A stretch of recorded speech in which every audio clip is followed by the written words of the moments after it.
اعوذ باللہ من الشیطان الرجیم بسم اللہ الرحمن الرحیم الحمد للہ رب العالمین وصلی اللہ علی محمد وآلہ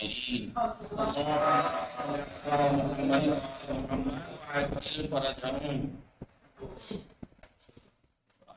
ہماری گفتگو چل رہی تھی کتاب تفسیر موضوعی. موضوع کیا ہے ہمارا؟ تفسیر موضوعی.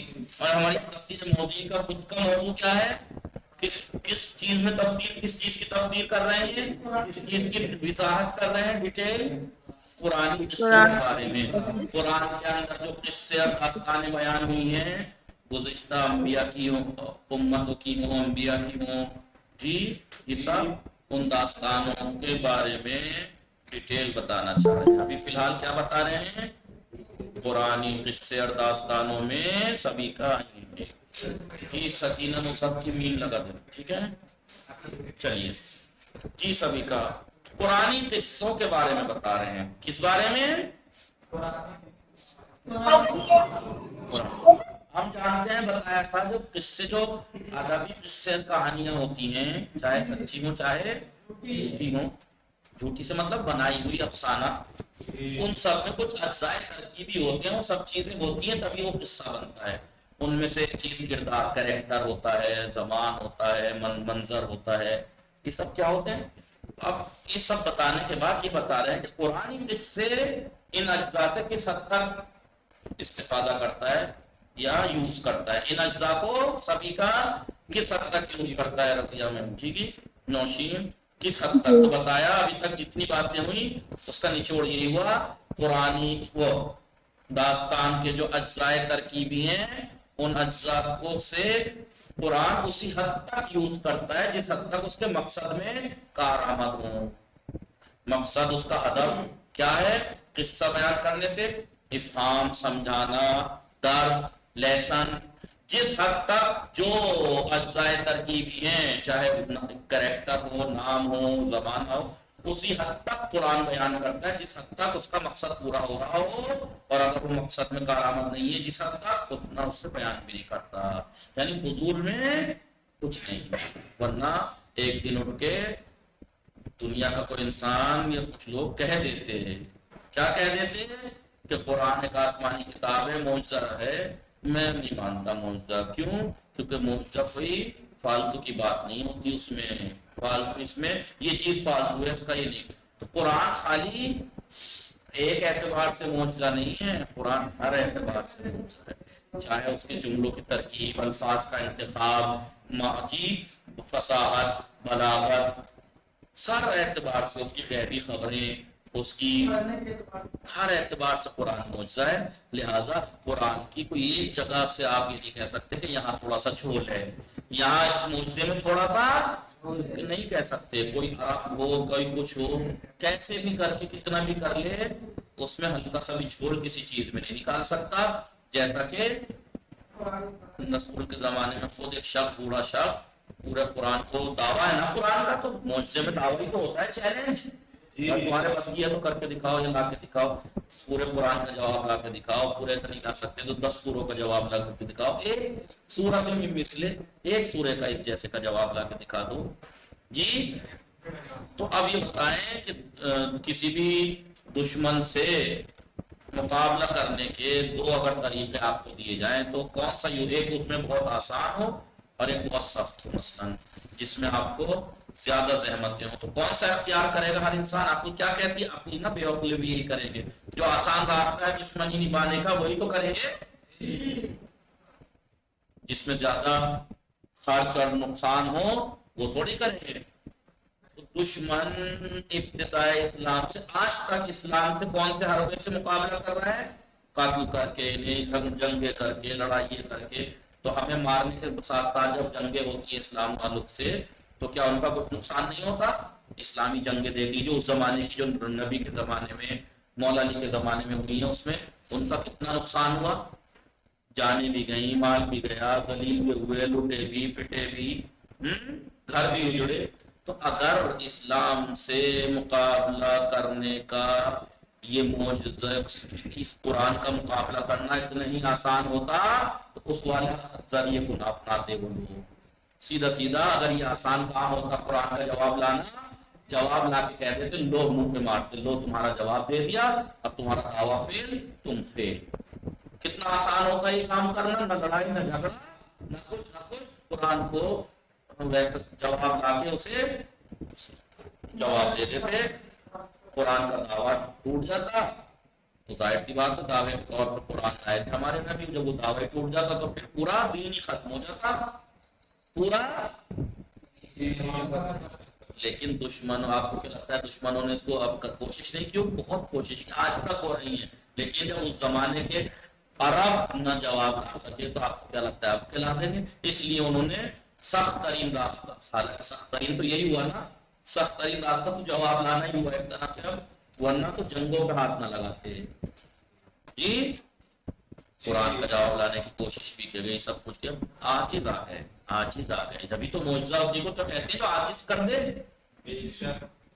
قرآن میں چیلنج ہے، تو قرآن ایک شخص رسول کے زمانے میں بیٹھے تھے، آیا کہنے لگا کہ میں نے پورے قرآن میں، آپ کہہ رہے ہیں کہ ہر اعتبار سے معجزہ ہے، قرآن معجزہ ہے، میں نے اس میں سے پورے قرآن میں سے 3 ورڈ ایسے نکالے جو فصیح نہیں ہیں، جو فصیح نہیں ہیں، ان کا اس لیے غیر فصیح ہیں۔ تو اس نے 3 ورڈ گنائے، ایک شخص کبارہ تھا، ایک عجاب، قرآن میں ایک ورڈ ہے عجاب، ایک کبارہ، ایک اور کوئی ورڈ تھا۔ رسول نے اس کی بات سنی اور کہا کھڑے ہو جاؤ۔ بڑے میاں تھے بیچارے، کھڑے ہو گئے، کہا بیٹھ جاؤ، بیٹھ گئے۔ پھر نبی نے کہا کھڑے ہو جاؤ، کھڑا ہو گئے، پھر کہا بیٹھ جاؤ۔ ٹھیک ہے، فصیح کا مطلب کیا ہے؟ زیادہ استعمال، جس کا لوگ اس زبان کے لوگ اس کو استعمال کرتے ہوں اپنی ادب میں۔ لیکن جو غیر فصیح ہوتے ہیں، یعنی کہیں سے بس کہیں ہوتا ہے استعمال، کہیں کبھی کبھی استعمال کر لیا ایسے، تو جب وہ یہی کرتے رہے، نبی کھڑے ہو جاؤ، بیٹھ جاؤ، کھڑے ہو جاؤ، آخر چڑ گیا وہ آدمی، اس نے چھوٹتے کہا، کچھ جملہ کہا، اس میں ایک جملہ یہ تھا انا شیخ کبار ھذا شیخ عجاب، وہی جملے استعمال کیے، کہا کہ تو کہہ رہا تھا غیر فصیح ہے، تو نے تو استعمال کیے، جب تو ہر ایک کا ایک الگ استعمال، ہر ایک کا الگ وقت میں۔ قرآن لفظ کی چینی، لفظ کے انتخاب کرنے، یعنی قرآن نے جو الفاظ یوز کیے ہیں، استعمال کیے ہیں، ان سے پرفیکٹ ورڈ اس کی جگہ آپ اس کا ہم میننگ بھی لا کے رکھیں تو وہ بات نہیں آئے گی۔ کھڑے ہونے کے معنی قیام بھی ہے، کھڑے ہو کے معنی وقوف بھی ہے۔ اگر قرآن نے کسی جگہ لفظ قیام لا دیا، آپ وقوف لا کے رکھنا چاہیں تو وہ معجزے میں کمی آ جائے گی، نہیں لا سکتے آپ۔ قرآن نے جو لفظ چوز کر لیے اس سے پرفیکٹ آپ اس کی جگہ لا کے رکھ نہیں سکتے۔ قرآن نے جو جملوں کی ترکیب دے دی، جو ترکیب دے دی، کتنا بھی بڑا ماہر آ جائے وہ ترکیب اس سے اچھی دے نہیں سکتا۔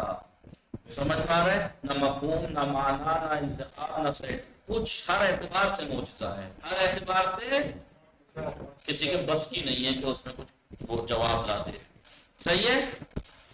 تو ایسے ہی اگر اس میں تھوڑا سا چھول ہوتا، آخر کو کہتا کہ بھئی آپ کے معجزے میں یہاں چھول ہے، کہ کیا کہ اس واقعہ داستان جو اس قرآن میں یہاں فلاں داستان بیان ہوئی ہے، اس میں نام کا اتنا کردار نہیں تھا، نام کا اتنا رول نہیں تھا، کریکٹر مین تھا، درس مین تھا، لیکن اس کا بار بار نام گنا کے بلا وجہ کیا، اس کا کوئی فرق، نام نہ گنا کے کوئی فرق، نام گنایا ہے یہاں پہ بار بار، کہہ سکتا تھا نہیں کہہ سکتا تھا، یا مثلا یہاں پہ وقت اہم نہیں تھا اتنا، زمانہ اتنا اہم نہیں تھا، لیکن بار بار زمانے پہ فوکس کر رکھا ہے، اس میں کمی ہے، یہ چھول آ گیا۔ لیکن نہیں، قرآن نے یہاں بھی جگہ نہیں چھوڑی کسی کو اعتراض کی۔ قرآن نے داستان اور کہانیاں، قصہ گوئی کے جو اجزاء ہیں، پارٹس ہیں، ان کا اسی حد تک استعمال کیا ہے جتنا اس کے مقصد میں مفید ہو، ورنہ بے فائدہ اسے استعمال کرنے سے بچا ہے۔ سمجھ میں آ رہا ہے نہیں؟ سمجھ میں آ رہا ہے؟ آپ کو مثال شروع میں دی تھی، کہیں پہ نام اہم نہیں ہے، کردار اہم ہے، تو کردار گنا دیا، نام نہیں گنایا۔ یاد ہے نہیں سورہ یاسین میں ایک رجل مومن، ایک مومن مر آیا، یہ وہ کون تھا، وہ نام گنایا وہاں؟ نام اہم نہیں تھا، کیریکٹر اہم تھا، بات اہم تھی، وہ گنا کے نام نہیں گنایا۔ سمجھ میں آ رہا ہے؟ اگر وہ نام بھی گنا دیتے، ہو سکتا ہے کوئی پڑھا لکھا اپنے آپ کو بن کے آ کے کہتا کہ یا نبی اللہ، اس میں یہاں جوڑے ہیں، نام سے کیا لینا دینا، نام نہ بھی ہوتا تو کام چل جاتا۔ سمجھ میں آ رہا ہے؟ قرآن معجزہ ہے، قرآن کسی کو آپ کو ہر اعتبار سے موجہ کہیں پہ بھی انگلی رکھ کے نہیں کہہ سکتے یہاں چھول ہے. سمجھ میں آ رہا ہے نہیں؟ یہ ہم نے بات کی. تو خلاصہ یہ ہوا کہ قرآنی اجزاء ابھی تک جو گنائے ہیں کون کون سے؟ کریکٹر، نام، زمان، منظر. اس کا مثالوں کے ساتھ بیان کیے کہ کہاں پہ دیکھیے زمانہ اسی حد تک بات ہے. جیسے جناب زکریا کی بات آئی تو ان کا زمانہ اسی وقت تک کا گنا ہے جو جناب مریم اور جناب عیسیٰ سے ریلیٹڈ زندگی سے تھا. جو ان کا الگ سے جو ریلیٹڈ تھا وہ نہیں گنایا قرآن میں، کیونکہ مقصد یہاں پہ یہاں تک تھا. جی آواز بہت سلو آ رہی ہے آپ کی. آواز بہت سلو آ رہی ہے. آپ ہی کو سلو آ رہی ہے سب کو؟ جی ٹھیک آ رہی ہے آواز، ٹھیک آ رہی ہے، ٹھیک آ رہی ہے، صحیح آ رہی ہے. نامعلوم ماضی. قرآن مجید کے اکثر قصوں کا تعلق زمانے ماضی سے. ظاہر سی بات ہے گزشتہ انبیاء سے ریلیٹڈ زیادہ، ان کی قوموں سے ریلیٹڈ زیادہ داستان اور قصے ہیں قرآن میں نہیں، لیکن ان کے سال اور مہینے مشخص و معین نہیں کیے گئے. لیکن اس کے سال اور مہینے تو معین نہیں ہے. کوئی ہے آپ کہہ سکتی ہیں کہ جناب موسیٰ کی قوم بنی اسرائیل کا فلاں قصہ اس میں ذکر ہے، اس میں مہینے کے ساتھ ذکر ہے کہ فلاں مہینے میں ہوا تھا یا فلاں سال میں ہوا تھا؟ کہیں ہے؟ جی نہیں. اس لیے کہ جو قصہ، جو چیز قصے کو آگے بڑھاتی ہے وہ کیا ہے؟ اس کی عبرت آمیز پیغام پہنچانے میں مؤثر. جی جو چیز قصے کو آگے بڑھاتی ہے اور اس کے عبرت آمیز پیغام پہنچانے کو میں مؤثر ہے وہ زمانہ ماضی ہے. بس زمانہ ماضی اہم ہے اس کو پیغام پہنچانے کے لیے، نہ کہ سال اور اس کے مہینے، نہ کوئی مخصوص سال اور مہینہ. بس یہ اہم ہے کہ گزرے ہوئے زمانے میں ہوا ایسا. ٹھیک ہے؟ گزرے ہوئے زمانے میں آپ کہیے کہ یاد کرو اے نبی، قرآن میں اکثر آتا ہے اس اے نبی یاد کرو زمانے کو کہ جب مثلا یہ ہوا وہ ہوا وہ ہوا ایسے ہوا. گزرے ہوئے میں ہوا، بس یاد کرو. ٹھیک ہے؟ نہیں لیکن سال اور دن معین کرنے کا کوئی فائدہ نہیں تھا، اس لیے کہیں نہیں ہے. دیکھیے آپ، اور اگر بعض قصوں میں جو بہت ہی کم ہے اس میں زمانے کی مدت بھی اگر معین کی گئی ہے تو اس کا مقصد قدرت الہی کی جلوہ گیری کے ساتھ ساتھ اللہ کی قدرت دکھانا چاہ رہا ہے. اس کے ساتھ ساتھ وہ مخاطب کو اللہ کے ارادے کی، اللہ کا ارادہ حکمران ہے، حاکم ہے، اس سے آگاہ کرنے اور مقامات ابتدا قیامت یعنی خدا آخرت پر ایمان کا بھی کرنا چاہتا ہے. جیسا کہ اس کا نمونہ یہاں دیکھیے اصحاب کہف کی داستان میں آپ کو ملتا ہے. وَلَبِثُوا فِي كَهْفِهِمْ یہاں پہ دیکھیے انہوں نے یہاں پہ اکثر جگہ کیا ہے سال اور دن معین نہیں کیے، لیکن سورہ کہف میں وَلَبِثُوا فِي كَهْفِهِمْ وہ اپنی غار میں رکے کتنے؟ 100 سنین وَازْدَادُوا تِسْعًا. جی کتنے؟ 100 سنین، 100 سال. جتنا 300 میں ثلاثہ چھوڑ رہا ہوں 300 سنین 300 سال وَازْدَادُوا تِسْعًا 9 دن زیادہ یعنی 309 سال. تو دیکھیں یہاں پہ سال معین کیے نہیں کیا صاحب کہف کو جب نیند طاری ہوئی جا کے وہ غار میں سوئے تو 309 سال سوئے. کتنے؟ تو یہاں سال گنا دیے. یہاں پہ سال گنانے کا مقصد یہ نہیں کہ آپ کہیں کہ بھائی ہر جگہ تو سال اور زمانہ سال اور دن تو نہیں گنا ہے کہ یہاں کیوں گنا ہے؟ یہاں اللہ اپنی قدرت دکھانا چاہ رہا. 309 سال سوئے مرے رہے ایک طرح سے، میں نے اس کے باوجود بھی زندہ کر دیا. تو قدرت میری قدرت میں ہے. میں ایک دن نہیں 309 سال سوئے ہوئے کو بھی 309 سال بھی سلا سکتا ہوں. میں ایک دن نہیں، میں 309 سال 309 سال بھی سلا سکتا ہوں کیونکہ میری قدرت ہے ایک دن سلانا بھی 309 سال سلانا بھی. سمجھ میں آ رہا ہے یہاں پہ دن کیوں گنا ہے، سال کیوں گنا ہے؟ کیوں 9 سال 309 سال 9 سال اور آگے. قدرت دکھانا چاہ رہا ہے ہمیں. خدا یہاں سال گنا کے قدرت دکھانا چاہ رہا ہے. دیکھو کتنے تعجب کی بات ہے اور میرے لیے کتنی آسان ہے کیا کہ میں 309 سال تک بھی لوگوں کو سلا سکتا ہوں اور زندہ کو اٹھا سکتا ہوں. سمجھ میں آ رہا ہے نہیں؟ ورنہ ایک دن کو یہ ہوتا کہ بھائی ایک دن سویا اور اٹھ گئے تو اس میں اتنی تعجب کی بات نہ ہوتی. ایک دن تو ہم بھی سو لیتے ہیں، ہم تو 2 دن سو لیتے ہیں اگر چھٹی ہو تو. اس میں کوئی اتنی قدرت نہیں تھی، لیکن جب کہیں 309 سال تک سوئے رہے پھر اس کے بعد اٹھایا، کیا قدرت ہے خدا کی؟ نہیں تو اگر کہیں گنائے بھی ہیں سال اور دن تو اپنی قدرت اور اپنا آپ کو اور ہمیں قیامت پر ایمان مضبوط کرنے کے لیے دیکھو مضبوط رکھو، اگر میں 309 سال بعد انہیں اٹھا سکتا ہوں جیسے انہیں اٹھایا، قیامت میں تم سب کو اٹھا سکتا ہوں، ورنہ اکثر داستان اور قصوں میں خدا نے سال اور دن معین کیے ہی نہیں ہیں۔ زمانہ ہو گیا، ترکیبی کیا کیا ہو گیا قصے اور داستان میں؟ کردار، منظر، وقت، اب جگہ اب جگہ اور وقوع۔ اس جز سے کتنا استفادہ کیا ہے قرآن نے؟ محل وقوع یعنی محل یعنی مکان، جگہ، واقع ہونے کی جگہ۔ اگر کوئی داستان پیش آئی ہے تو کس جگہ پہ پیش آئی ہے، یعنی وہ جگہیں اور مقامات جن کے دامن میں قصے رونما ہوئے ہیں۔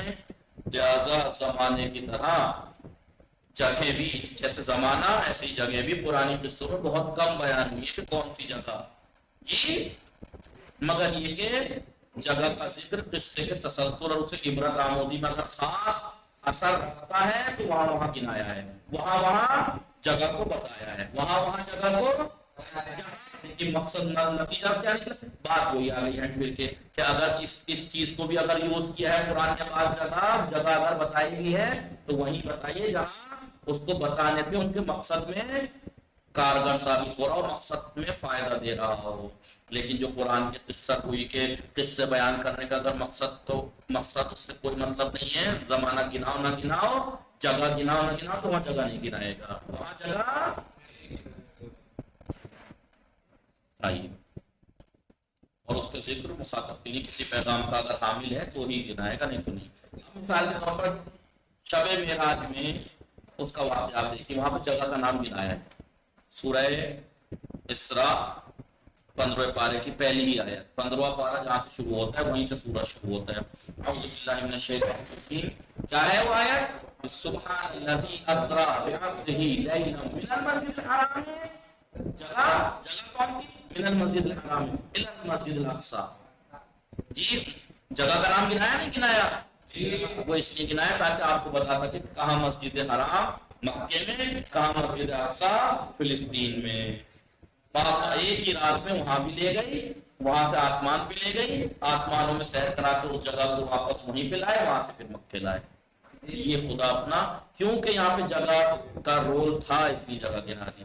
پاک و پاکیزہ ہے، سبحان الذی، پاک و پاکیزہ ہے وہ ذات، اسرا جو رات میں لے گئی، اسرا کے معنی رات میں، من المسجد الحرام، مسجد حرام یعنی مکے سے، الی المسجد الاقصی، مسجد اقصی الذی بارکنا حولہ، جس کا خاص کو اللہ نے مبارک قرار دیا۔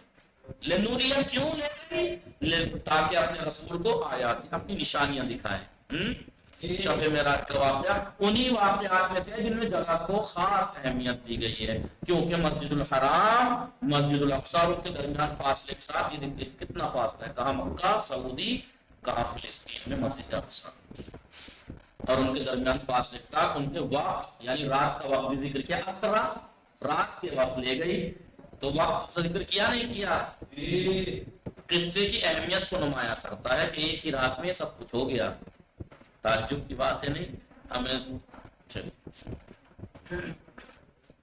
اور ان کے ذکر کے بغیر داستان معراج مبہم رہ جاتی ہے۔ معراج کی داستان اگر یہ وقت نہ گناتے، جگہ نہ گناتا خدا داستان میں، تو یہ معراج کی جو داستان ہے مبہم رہ جاتی، صحیح سے سمجھ میں نہ آتی کہ ہو سکتا ہے کہ بھئی کہاں لے گئی، کہ ذات کو کتنا، اس سے اہمیت پتہ لگ رہی ہے کہاں سے لے کے گئی۔ پہلے تو یہ کام جو سینکڑوں ہزاروں کلومیٹر ہے مکے سے مسجد اقصی، وہاں سے جی کتنی دیر میں کہ جب واپس بڑھتے تو کنڈی دروازے کی جیسی کھٹ ہلتی ہوئی چھوڑ گئے تو ہل رہی تھی جی۔ اگر ان دونوں مسجدوں اور رات کے وقت کا ذکر نہ کیا جاتا تو مومنین کو اس کی عظمت و بلندی کا احساس نہ ہوتا۔ معراج کے اس قصے میں وقت اور جگہ کے اہم کردار، کیونکہ اہم کردار ہے وقت کا بھی اور جگہ کا بھی، اسی وجہ سے ان دونوں عنصر کو صراحت کے ساتھ ذکر کیا گیا ہے۔ ورنہ اگر وقت اور جگہ کا کردار نہ ہوتا قصے کے اندر تو وہ ذکر نہیں کرے گا قرآن، خدا اس کو یوز دیکھیے یہ رعایت، سبحان الذی اسری بعبدہ لیلا من المسجد الحرام، کہاں سے؟ مسجد الحرام سے الی المسجد الاقصی، مسجد اقصی تک، الذی بارکنا حولہ، جس کے اطراف کو کیا ہے وہ ہم نے بابرکت بنایا۔ کیوں لے گئی اپنے بندے کو یعنی رسول کو اللہ کیوں لے گیا مسجد حرام سے مسجد لنوریہ، تاکہ ان کو دکھائے من آیاتنا، اپنی آیات میں سے کچھ نشانیاں دکھائیں، سمجھ آیا؟ ٹائم ہو گیا۔ کبھی کبھی قرآن مجید میں کسی جگہ کا نام کبھی کبھی کسی جگہ پہ اگر نام آیا بھی ہے قرآن کے قصوں میں کسی جگہ کا، اس کے تقدس کی، اس کے مقدس ہونے کی وجہ سے لیا گیا ہے اور اس میں داخل ہونے کے آداب بیان کیے گئے ہیں، جیسے وادی طوا کیا ہے آپ نے دیکھا ہوگا جب جناب موسیٰ کو خدا نے کوہ طور پہ بلایا تھا، یاد ہے نہیں؟ جناب ہارون کو چھوڑ کے آپ گئے تھے اپنی قوم کے اوپر ذمہ دار بنا کے کہ لوہ لے گئے تھے نا احکام وہ بلایا تھا جو 30 دن کے وعدے پہ لیے گئے تھے، 10 دن ایکسٹرا ہو گئے تھے، یاد ہے؟ نماز جلیل پڑھتے ہو نہیں؟ کیا ہے وہ آیا وَوَعَدْنَا مُوسَىٰ 30 لَيْلَةً، اور ہم نے موسیٰ سے 30 راتوں کا وعدہ کیا جی وَأَتْمَمْنَاهَا بِعَشْرٍ، لیکن ہم نے 10 اور میں تمام کیا، 40 دن۔ ان 10 دن میں قوم بھٹک گئی تھی، اس 10 دن میں قوم 10 ہی دن سے زیادہ ہوئے تھے۔ چلیے بہرحال تو وہاں پہ جب گئے تو جناب موسیٰ جیسے داخل ہونے لگے تو خدا نے کہا فَخْلَعْنَ عَلَيْكَ إِنَّكَ بِالْوَادِ الْمُقَدَّسِ طُوًى، جوتے اتار دو، چپل اتار کیا موسیٰ، یہ آپ مقدس وادی میں ہیں، کون سی ہے طوا میں، انی انا ربک، اے موسیٰ میں تمہارا رب ہوں، فَخْلَعْنَ عَلَيْكَ، اپنے جوتے اتار دو، إِنَّكَ بِالْوَادِ الْمُقَدَّسِ طُوًى، اس لیے کہ تم ایک مقدس اور پاکیزہ وادی طوا میں ہو۔ اس پہ جو ہے وہ اس پہ ذاکرین خطبہ نقطہ مارتے ہیں کہ جب موسیٰ کو خالی کوہ طور پہ بلایا تھا تو جوتے اتروا دیے تھے، اور ہمارے نبی اعلیٰ کہاں تک کعبہ قوسین اور ایک یا 2-3 کمان کے فاصلے پہ تھے، لیکن ایسے ہی گئے۔ جبرائیل بھی چوتھے آسمان پہ رک گئے تھے لیکن گئے۔ ٹھیک ہے تو نقطہ درس تمام ہو گیا، باقی کل پڑھیں گے انشاءاللہ۔ وصلی اللہ علی محمد وآلہ الطاہرین۔ اللهم صل على محمد